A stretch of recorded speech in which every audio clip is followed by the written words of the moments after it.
Graça e paz, meus irmãos. Peço a vocês que, por gentileza, curvem a sua cabeça. Vamos ao Pai em oração, suplicando por socorro, por ajuda. Estamos diante da palavra do Senhor, ela será descortinada diante dos nossos olhos. E nós temos um grande privilégio aqui.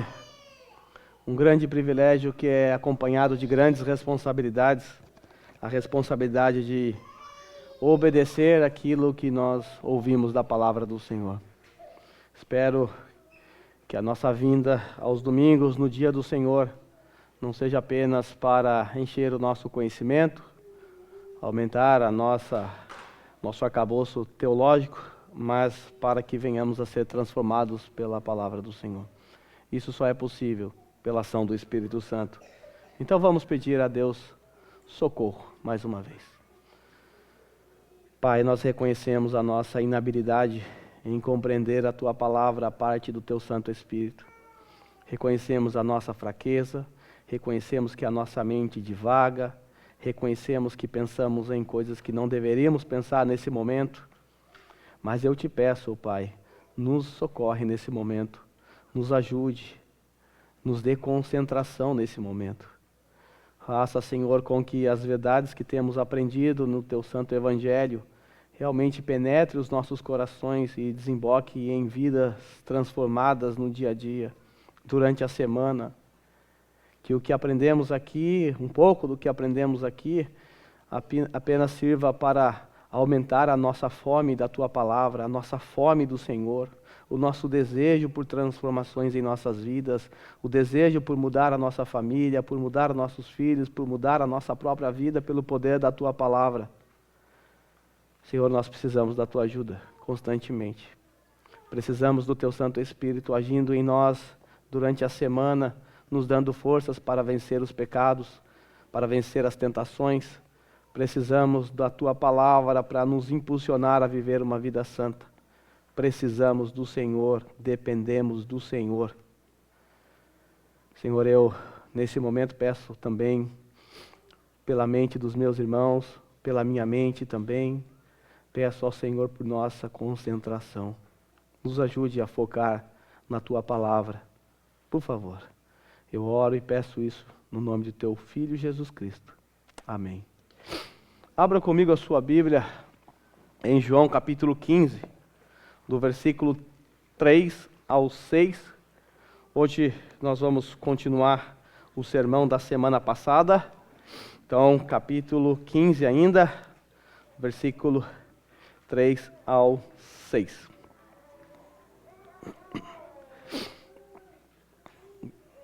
Diz assim a palavra do Senhor: Vocês já estão limpos pela palavra que lhes tenho falado. Permaneçam em mim, e eu permanecerei em vocês. Nenhum ramo pode dar fruto por si mesmo, se não permanecer na videira. Vocês também não podem dar fruto se não permanecerem em mim. Eu sou a videira, vocês são os ramos. Se alguém permanecer em mim e eu nele, esse dará muito fruto, pois sem mim vocês não podem fazer coisa alguma.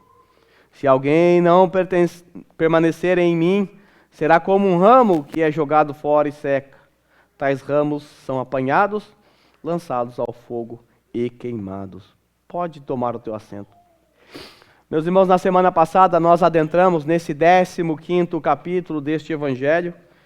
Nós percebemos que o Senhor Jesus utilizou uma metáfora para dar uma grande lição aos seus discípulos a permanecerem nele.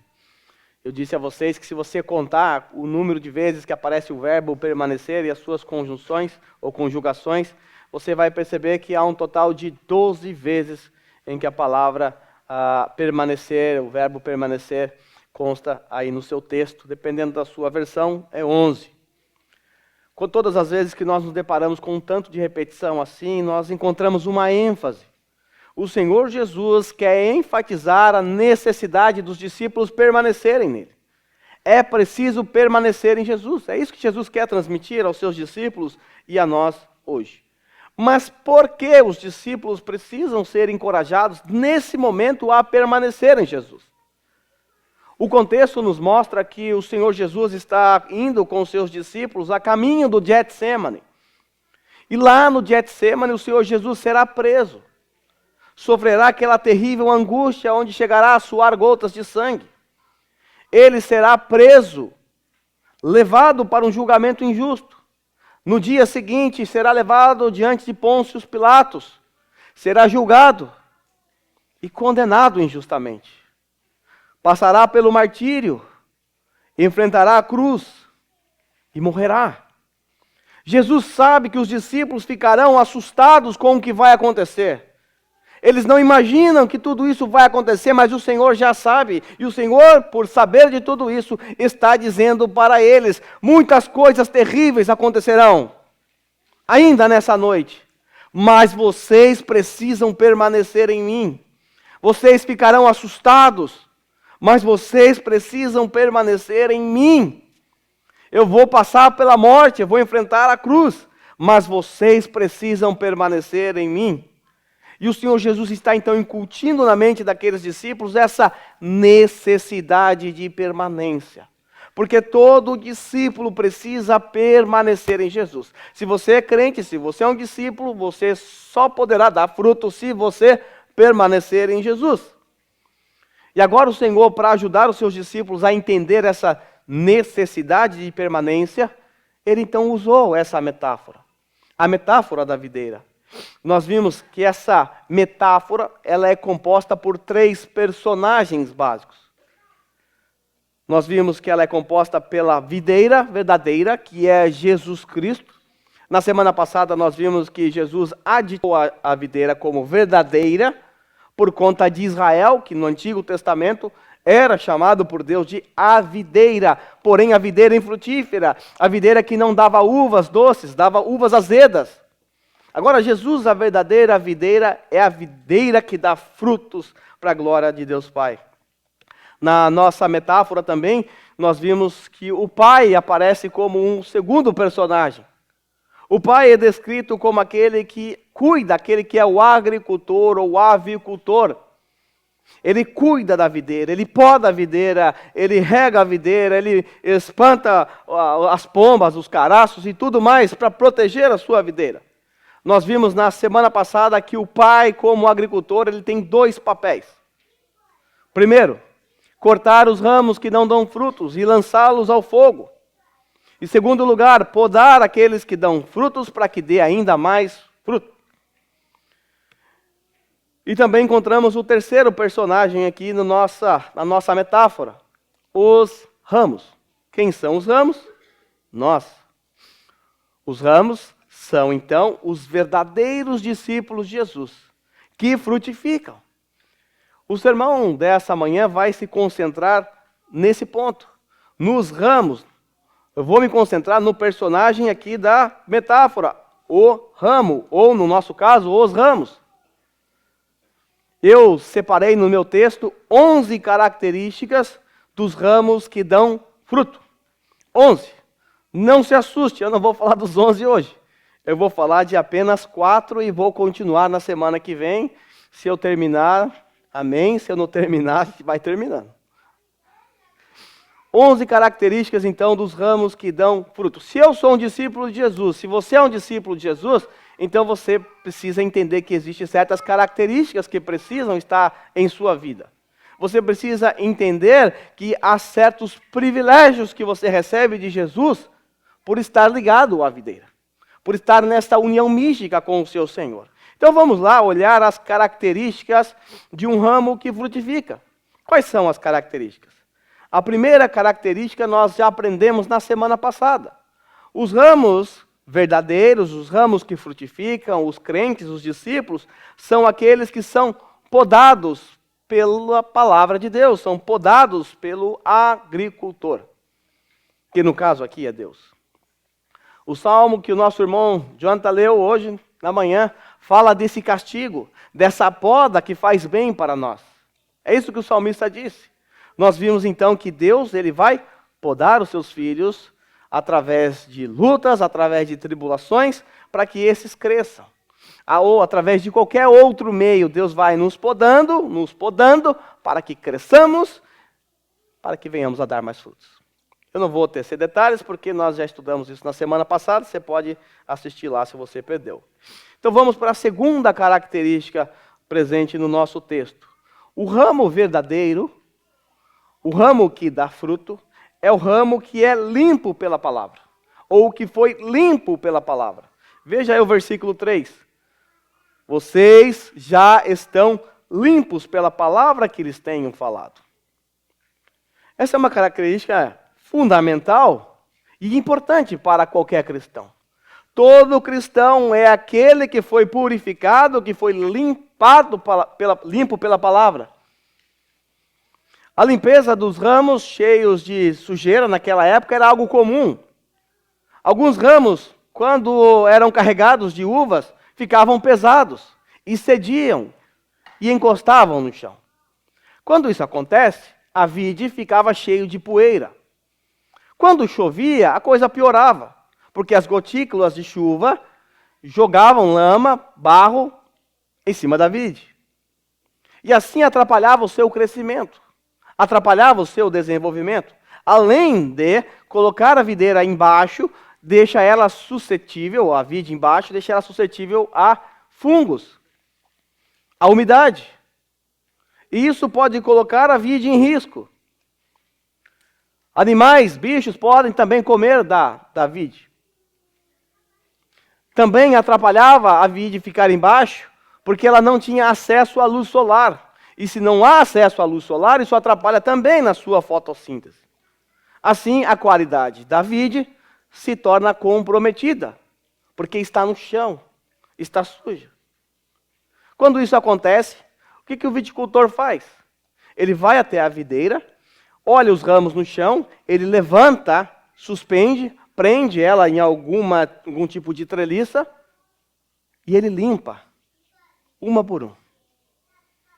Ele vai limpando uma por uma, para que ela continue dando frutos, para que o seu fruto não seja comprometido, para que aquela uva, ou a vide, ela cresça, se torne uma uva doce, propícia para o consumo.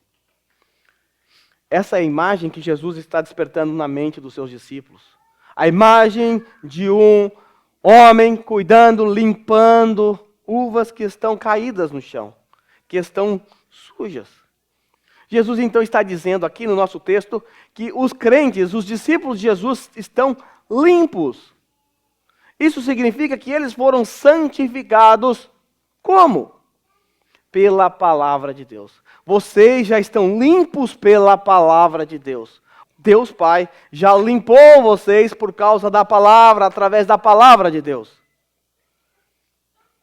Irmãos, é a palavra de Deus que nos santifica. A palavra de Deus é um instrumento do Pai para trazer santificação às nossas vidas. Quando você olha lá no capítulo 17, o Senhor Jesus está fazendo uma oração para os seus discípulos. A conhecida oração sacerdotal.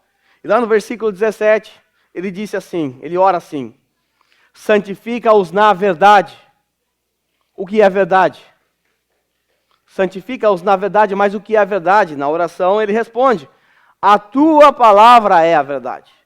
Então, santifica-os pela tua palavra. Assim como me enviaste ao mundo, eu os enviei ao mundo. Em favor deles, eu me santifico, para que também eles sejam santificados pela verdade. E a verdade é a palavra de Deus que nos santifica. É a palavra de Deus que nos lava, que nos limpa. Foi ela que nos lavou espiritualmente falando. O apóstolo Paulo, em 1 Coríntios, capítulo 6, versículo 11, ele disse assim: assim foram alguns de vocês, após descrever a situação horrível que eles viviam outrora. Aí Paulo diz assim: mas agora vocês não vivem mais assim. Agora vocês foram lavados.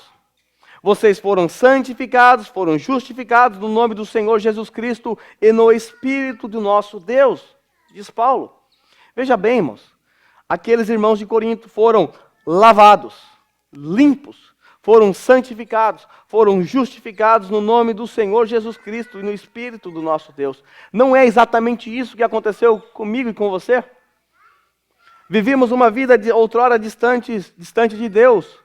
inimigos de Deus, sujos, chafurdados no pecado, mas Deus, o avicultor, Ele nos tirou desse lamaçal do pecado, nos limpou pelo poder da Tua palavra, pela ação do Espírito Santo, no nome de Jesus. Irmãos, nós também não podemos nos esquecer do contexto. O contexto aponta também para um personagem, que está lá no capítulo 13, Judas Iscariotes. O que nós vamos perceber aqui nesse capítulo aqui é uma repetição de algo que já foi ensinado lá no capítulo 13. No capítulo 13, quando Jesus está lavando os pés dos discípulos, ele está lá lavando o pé de todo mundo, está chegando no Pedrão. E quando Jesus está chegando em Pedro, Pedro diz, não, o senhor não vai lavar meu pé de jeito nenhum. O senhor não vai fazer isso, eu não vou permitir que o senhor lave os meus pés. Aí Jesus disse, olha Pedro, se eu não lavar os teus pés, você não tem parte comigo. E aí o Pedro então disse, então lava tudo, não só os pés. E aí Jesus responde assim para Pedro, Pedro, quem já se banhou precisa apenas lavar os pés. É o pé que está sujo. Vocês tomaram banho antes de vir para o cenáculo, para celebrar a Páscoa. Mas o pé está sujo, vocês vieram caminhando. Então quem já se banhou precisa apenas lavar os pés. Todo o seu corpo já está limpo, disse Jesus. Vocês estão limpos, mas nem todos. Nem todos aqui estão limpos. O que significa isso? Aí você corre no versículo 11, João faz um comentário sobre essas palavras de Jesus. João disse assim, pois ele sabia quem iria traí-lo. Por isso disse que nem todos estavam limpos. E agora Jesus está usando a mesma expressão de limpeza naquele mesmo contexto. Judas Iscariotes, então, é aquele que não foi limpo pela palavra. É aquele que continuou com sua alma suja, com a sua alma afundada, chafurdada no pecado. Os limpos quem são? Os verdadeiros discípulos, aqueles que foram purificados com o lavar regenerador, pelo poder da palavra de Deus, sob a ação do Espírito Santo. Irmãos, consegue perceber o quanto a palavra de Deus é importante e essencial para a nossa vida? É a palavra de Deus que nos purifica, é ela que nos alimenta, é ela que nos dá a direção, é ela que nos conduz, que nos mostra o caminho da vida, é ela que nos aponta para Jesus Cristo. Conseguem perceber o quanto a palavra de Deus ela é fundamental e importante? E agora, diante dessa informação, diante da necessidade que temos da palavra de Deus constante, diariamente, qual é a melhor coisa a se fazer? A melhor coisa que um discípulo de Jesus pode fazer é se alimentar da palavra de Deus, é amá-la, é compartilhar com outros irmãos, é compartilhar com os incrédulos. Porque nós entendemos o quanto ela é importante e fundamental. O salmista, no salmo que nós lemos nessa manhã, disse que ele dá mais valor à palavra de Deus, à sua lei, aos seus decretos, ela é mais valiosa do que todos os tesouros do mundo. Em outra ocasião, o salmista disse assim, como eu amo a tua lei. Como eu amo a tua lei. Será que nós, como discípulos de Jesus, podemos afirmar isso? Será que nós podemos olhar para a nossa Bíblia e dizer assim, como eu amo esse livro. Como eu amo a palavra de Deus que foi revelada e está escrito aqui. Como eu entendo que esse livro é importante para a minha vida, para a manutenção da minha fé, para a minha santidade. Será que nós temos coragem de dizer isso? Será que nós encontramos espaço na nossa agenda durante a semana para ler esse livro? Ou será que esse livro fica empoeirado na nossa estante? Largado, e às vezes você lembra de trazer no domingo? Será que esse livro é mais importante para nós do que o Facebook, do que o Instagram, do que o YouTube ou de qualquer outras redes sociais? Porque às vezes nós dizemos assim, eu não consigo ler porque eu não tenho tempo. Irmãos, essa desculpa não cola. Entra depois no seu celular lá, veja quanto tempo você gasta.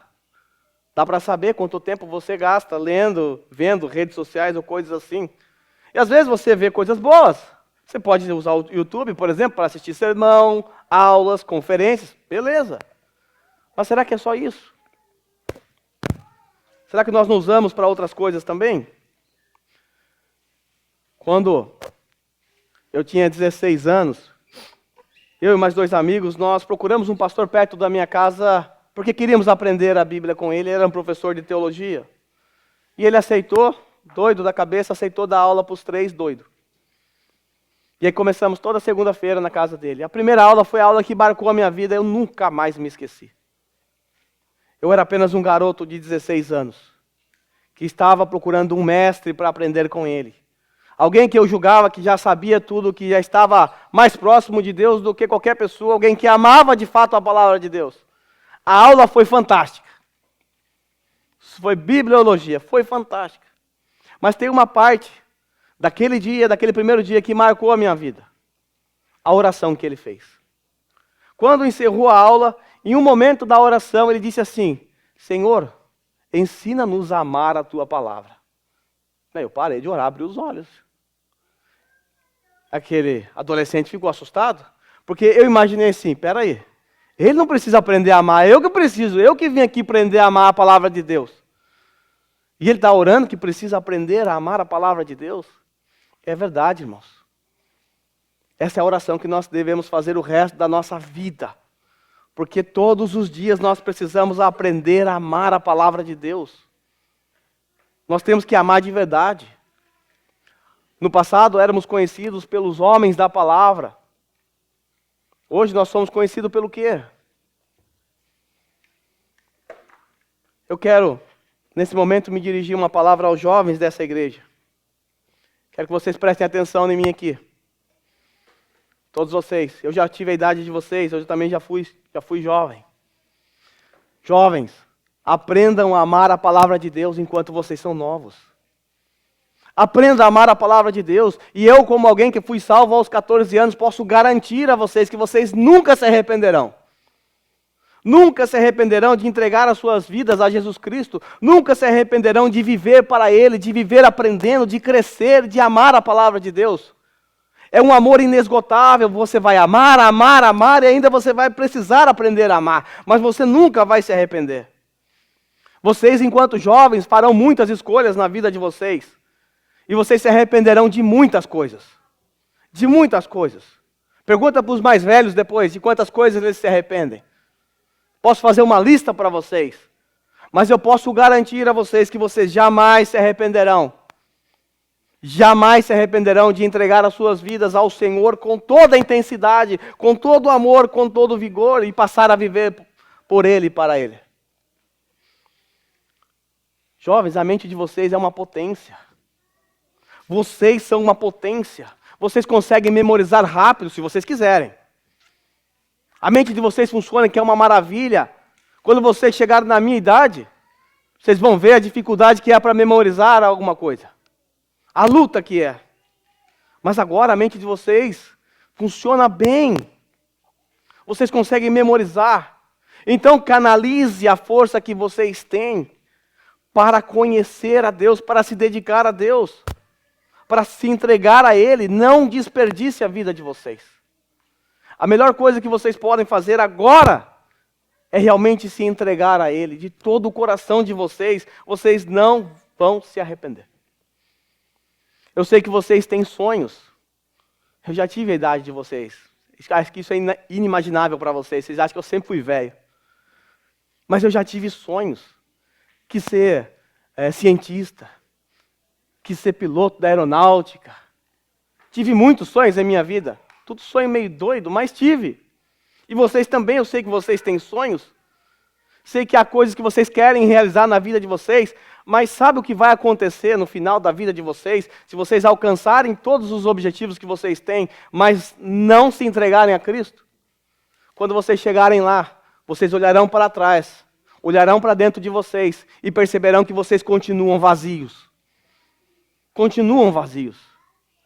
Por que vocês acham que muitas pessoas, quando alcançam o topo, ou chegam num objetivo, acabam tirando a sua própria vida? Por que fazem isso? Chegaram lá no topo, não era onde queria chegar? Porque descobrem que ainda falta alguma coisa. Que ainda há um vazio a ser sanado. E é somente Jesus Cristo que pode preencher esse vazio. Somente Jesus Cristo. Jovens, a Bíblia ordena vocês a se lembrar do Criador na mocidade. Na mocidade, porque chegarão dias ruins. Agora, vocês estão reclamando de Shokudai? Isso aí não é nada. Vocês estão reclamando de alguns afazeres na casa de vocês? Ah, espera chegar a fatura, a conta, os boletos na casa de vocês. Espera. Espera vocês terem que ir para a fábrica trabalhar, lidar com pessoas terríveis.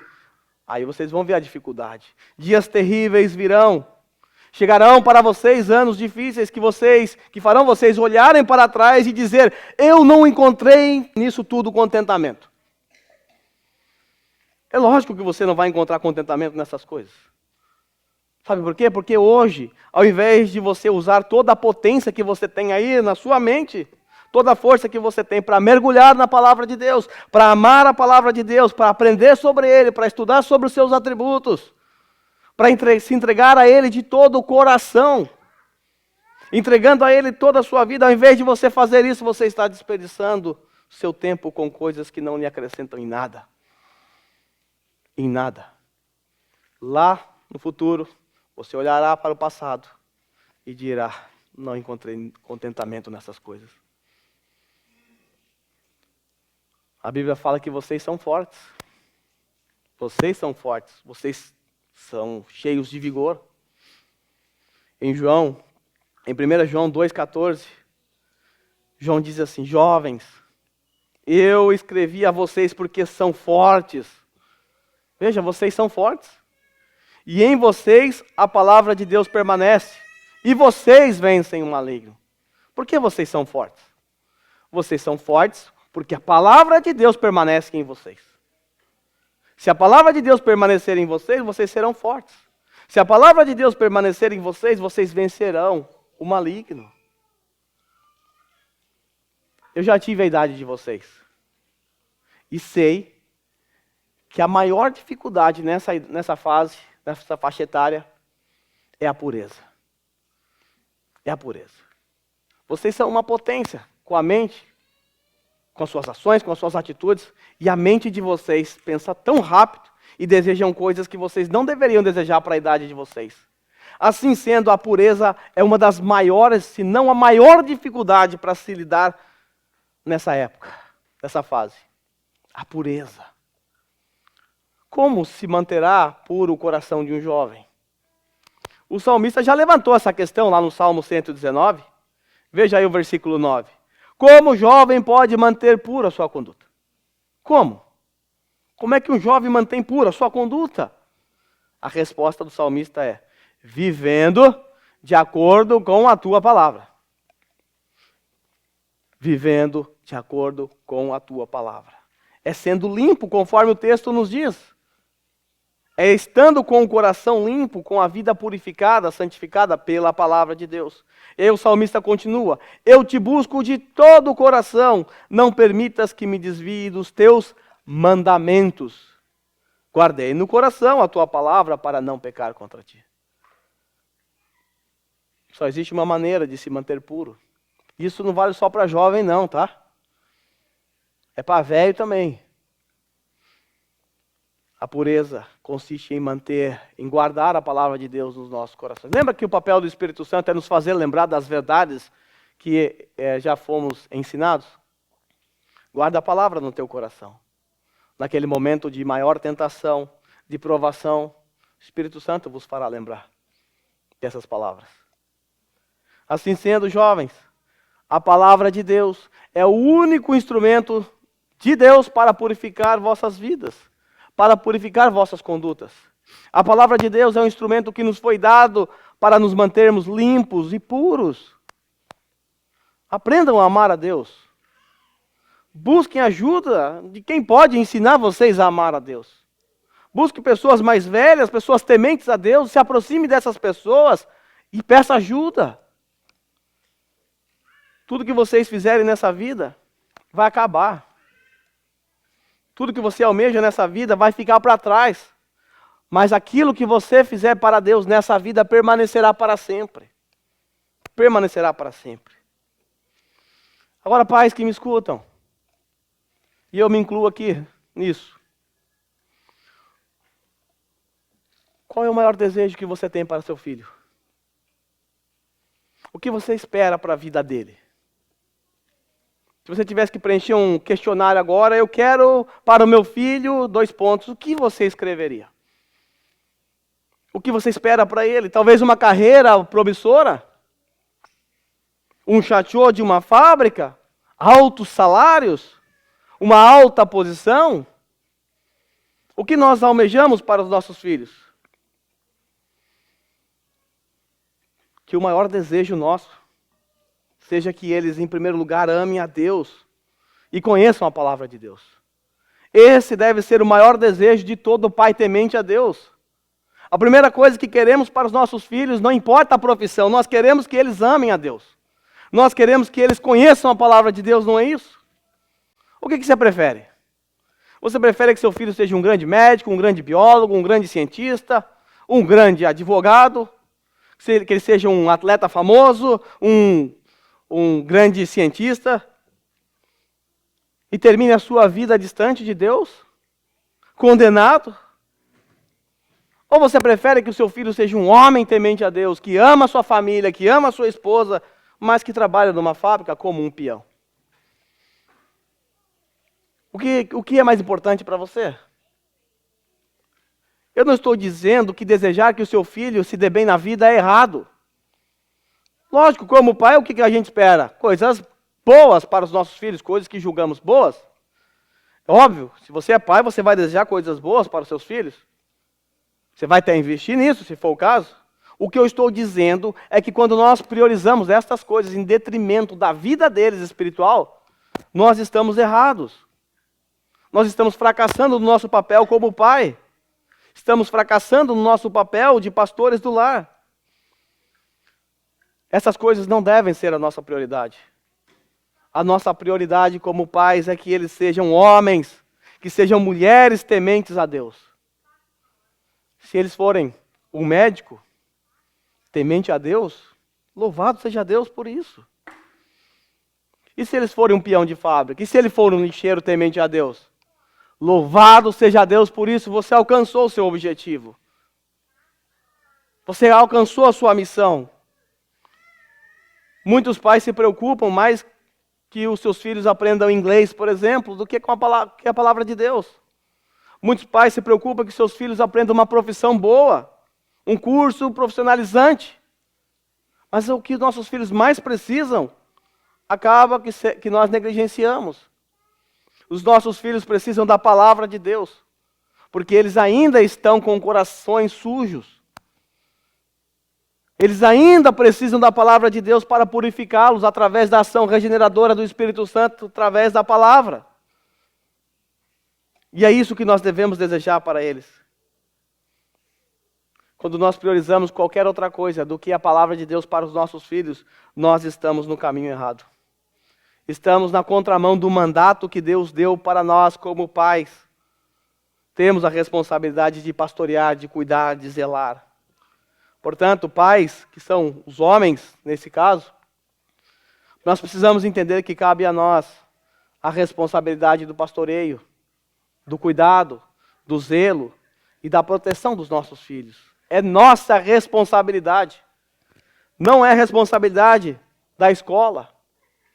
Não é responsabilidade das tias que dão aula, dos tios que dão aula. É nossa responsabilidade primeira. Nós somos responsáveis pela vida espiritual deles. Se você deseja que seu filho seja limpo pela palavra de Deus, o que você pode fazer por ele então? Além de orar. Ministrar a palavra de Deus ao coração deles. Trazer ele para a EBD, trazer eles, seus filhos para a EBD. Às vezes nós não conseguimos acordar para trazer os filhos para a EBD, mas se tiver uma viagem às 4 da manhã, não acorda os filhos, acorda todo mundo e a gente vai. É ou não é? Se o seu voo está marcado às 4 da manhã, você vai acordar às 2 da manhã, mas você vai. Porque uma viagem é mais importante do que aprender a palavra de Deus. É ou não é? Nós precisamos ajustar as nossas prioridades. É preciso nos esforçar. Os adolescentes têm estudo uma vez por mês. Leve seu filho. Faça o esforço. Ah, mas é longe. Espera aí. É seu filho, é sua filha que quer estudar a palavra de Deus e a distância vai fazer com que você não leve, nós precisamos ajustar as nossas prioridades. Vai gastar gasolina? Que gaste. É nossa responsabilidade. Nós não podemos esquecer que os nossos filhos também se espelharão em nossas vidas. Eles estão observando tudo o que nós fazemos e falamos dentro de casa. E se lá na sua casa você não ama a palavra de Deus, ele vai perceber. Ele sabe. Eles saberão. Eles conseguem saber. Eles conseguem ver. Se você é alguém que faz pouco caso do culto público no dia do Senhor, trocando o dia do Senhor por qualquer outra futilidade, que mensagem você passa para os seus filhos? Que Deus não é tão importante assim. Afinal, existem lazeres ou outras coisas que eu posso fazer, e quando dá tempo eu vou para a igreja. E aí depois você quer falar para o seu filho, para a sua filha, filho, você precisa amar a Deus. Ele vai olhar para você, igual meu pai ama, igual a minha mãe ama. Nós primeiro precisamos amar a Deus, porque nós somos o maior exemplo para a vida deles.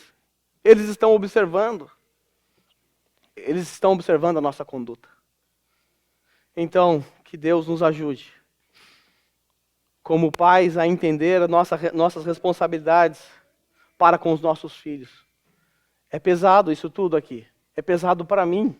É pesado para vocês. Por isso nós precisamos de Deus. Precisamos da ajuda de Deus e da ajuda de uns dos outros para lidar com isso. Para lidar com essas dificuldades. Nós não podemos mais negligenciar os nossos filhos, que estão crescendo, que logo chegarão à fase adulta. Para vocês que foram limpos pela palavra de Deus, Jesus nos ordena a permanecermos em sua palavra. Agora estou falando para todos de maneira geral. O que significa permanecer na palavra de Jesus? O que isso significa? Permanecer na palavra de Jesus significa tão somente obediência. E me desculpe pelo tão somente. Não é um menosprezo pela obediência. É apenas o que significa. Obediência. Isso vai ficar claro para nós no próximo sermão, talvez. Se eu chegar lá. Eu não tenho tempo para falar sobre isso, porque o tempo já está indo embora. Essa é a segunda característica de um ramo que está ligado à videira. O ramo que está ligado à videira, ele está limpo pela palavra de Deus. A terceira característica dos ramos ligados à videira ou a Jesus é que eles são totalmente dependentes de Jesus. Isso está no versículo 4 e 5. Permaneçam em mim, e eu permanecerei em vocês. Nenhum ramo pode dar fruto por si mesmo se não permanecer na videira. Vocês também não podem dar fruto se não permanecerem em mim. Eu sou a videira, vocês são os ramos. Se alguém permanecer em mim e eu nele, esse dará muito fruto. Pois sem mim, vocês não podem fazer coisa alguma. Irmãos, quando nós pensamos numa videira cheia de frutos, nós sabemos que o que mantém a saúde daquela videira, ou dos frutos, ou dos ramos, é a seiva que é levada através do caule para os ramos. E depois passa para a fruta, passa para as flores. O caule também ele tem a função de conduzir a água e os sais minerais que estão no solo. Então a raiz absorve, passa pelo caule e isso vai. É assim que os ramos são alimentados. Eles são dependentes do caule, dos seus nutrientes, para poder se manter vivo, saudável. O que acontece quando você corta um ramo e deixa do lado? Logo morre. Logo seca. Por quê? A ausência da seiva. A ausência desses nutrientes. A ausência desse líquido que é cheio de princípios nutritivos, que circulam dentro da árvore, ou do ramo, ou de uma planta, como um sistema vascular. Então, qualquer ramo que não estiver ligado ao caule, esse não vai dar fruto. Vai morrer pela escassez de nutrientes. Isso é significativo na nossa metáfora. Essa metáfora, nela, Jesus está atestando a total dependência que os discípulos devem ter da pessoa de Cristo. Assim como um ramo precisa estar ligado à videira para se manter vivo, para continuar produzindo fruto, Assim também o cristão precisa estar ligado a Jesus, se ele quer continuar produzindo também fruto, porque qualquer ramo que não estiver ligado à videira vai morrer, vai deixar de dar fruto. Então Jesus está atestando a total dependência que o crente precisa ter de Jesus. Por isso, nenhum ramo pode dar fruto por si mesmo. Isso é significativo. É preciso permanecer na videira. Irmãos, todo cristão é dependente, ou precisa ser dependente. Na verdade, cristianismo independente não faz o menor sentido. Nós somos dependentes do quê? Veja como nós somos dependentes. Em primeiro lugar, nós somos dependentes de Cristo, como a videira verdadeira. Se nós não estivermos ligados nele, pereceremos.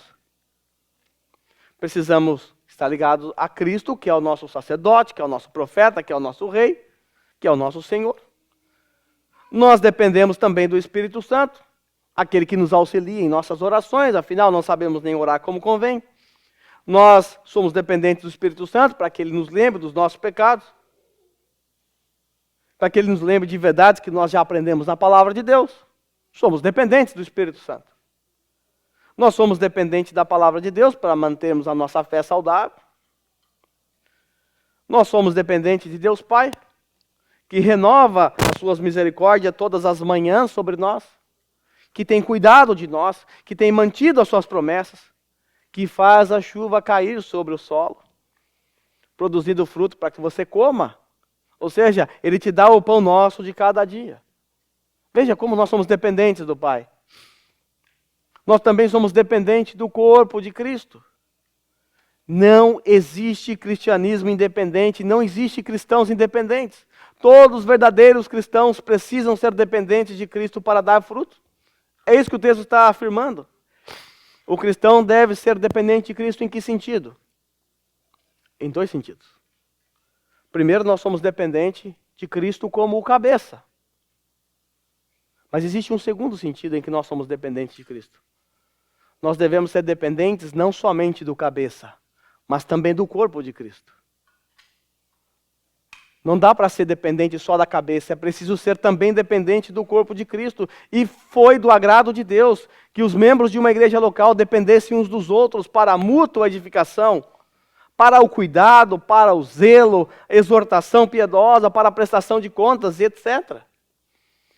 Irmãos, eu dependo de vocês para ser moldado à imagem e semelhança de Cristo.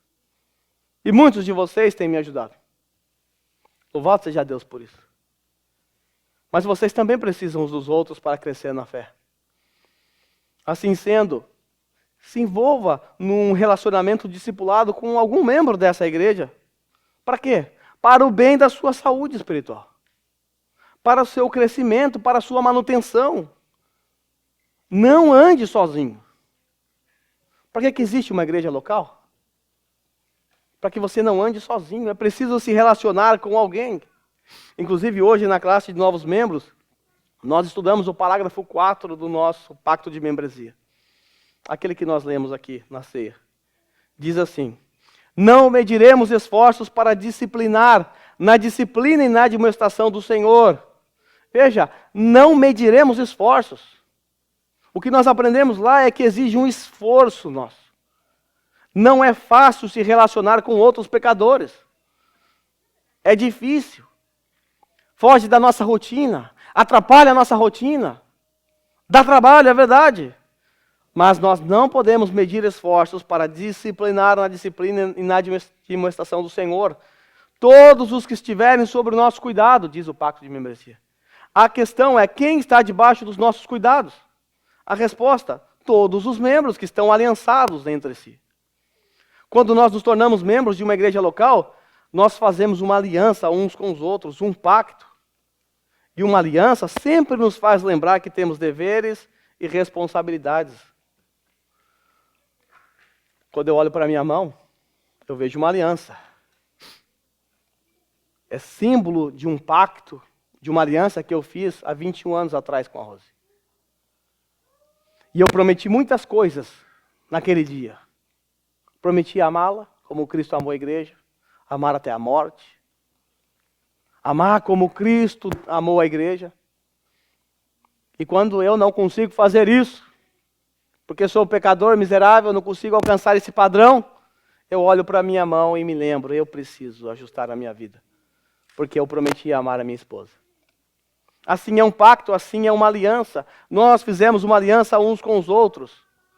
Então, recorde, quando nós lemos o pacto de membresia, é você olhando para a sua aliança para se lembrar que você prometeu cuidar, zelar, exortar, corrigir e amar os seus irmãos. Nós não podemos amar o cabeça e desprezar o corpo, isso não faz o menor sentido. Nós não podemos amar o noivo e desprezar a noiva. Então, me dirijo aos membros dessa igreja. Nós precisamos entender que nós estamos numa aliança com Deus e também com o seu povo. Como cristãos, nós não dependemos apenas do cabeça, Jesus Cristo. Nós somos também dependentes do corpo de Cristo Jesus, que é a igreja local. E muitas vezes, aquela poda bendita, aquela tesoura que Deus usa para cortar, para podar aqueles que estão dando frutos, vem através de outros irmãos. De outros irmãos. Alguns irmãos são a tesoura de Deus para cortar, para nos cortar. Lembre-se, a comunhão dos santos / discipulado é um grande instrumento de Deus para nossas vidas. Não despreze o corpo de Cristo, porque é impossível desprezar o corpo sem desprezar a cabeça. Viu? Nós, como ramos do Senhor, somos totalmente dependentes de Jesus. Somos dependentes, precisamos permanecer nele, porque se nós não permanecermos ou não dependemos dele, como um ramo depende da seiva, nós falharemos, nós morreremos. Então que o Senhor Jesus nos ajude a vivermos na dependência de Deus todos os dias da nossa vida. Todos os dias da nossa vida. Cristão é dependente de Deus. Então que a nossa oração pela manhã, toda manhã, seja uma confissão de que nós dependemos de Deus para passar aquele dia. Que nós dependemos de Deus para enfrentar os dias maus.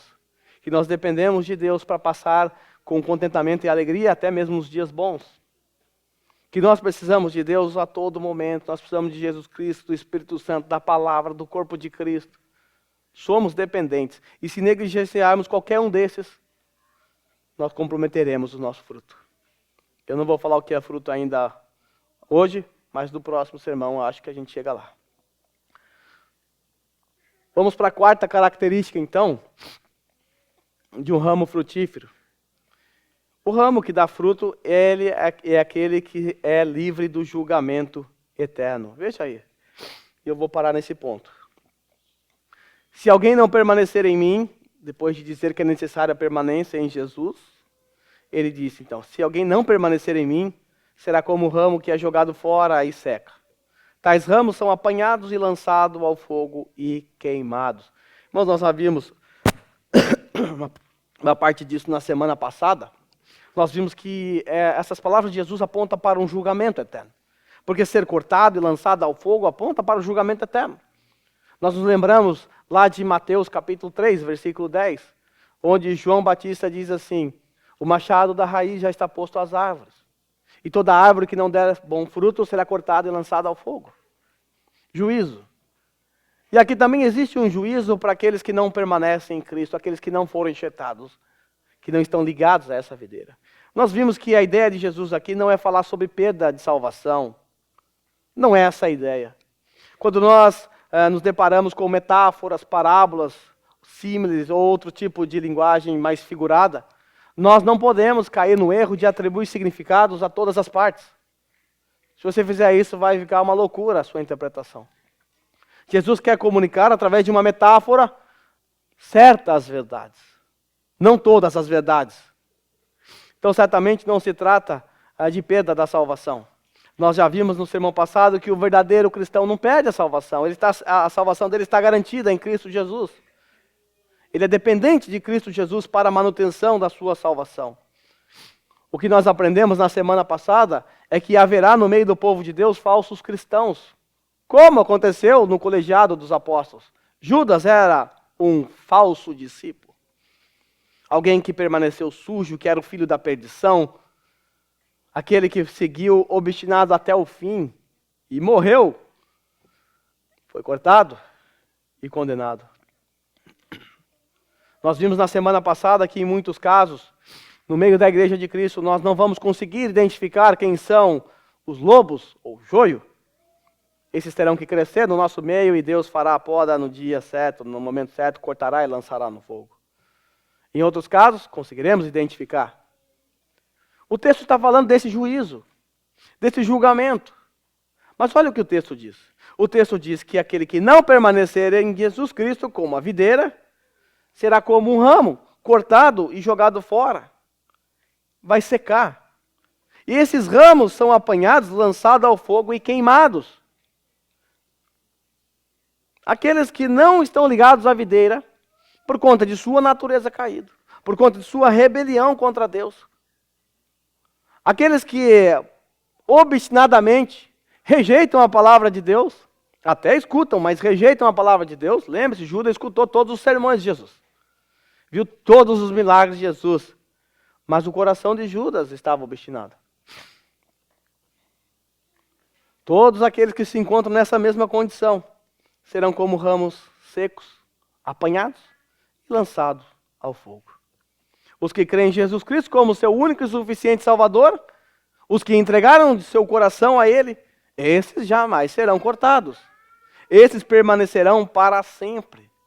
Mas aqueles que insistem em rejeitar o Filho de Deus, que insistem em rejeitar Deus, a sua palavra, a sua obra salvífica, esses, permanecendo assim, um dia enfrentarão o juízo final.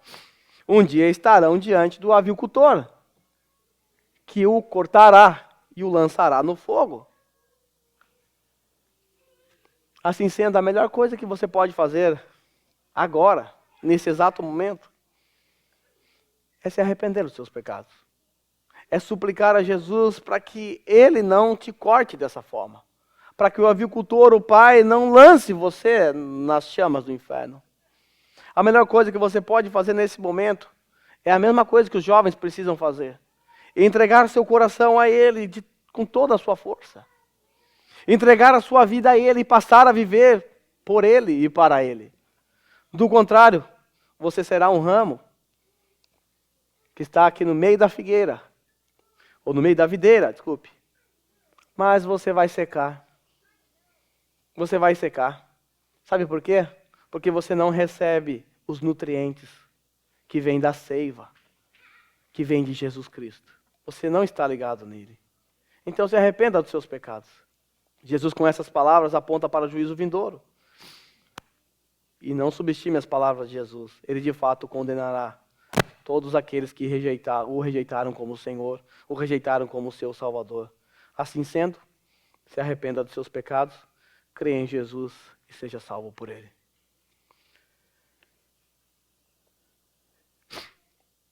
Eu vou parar por aqui.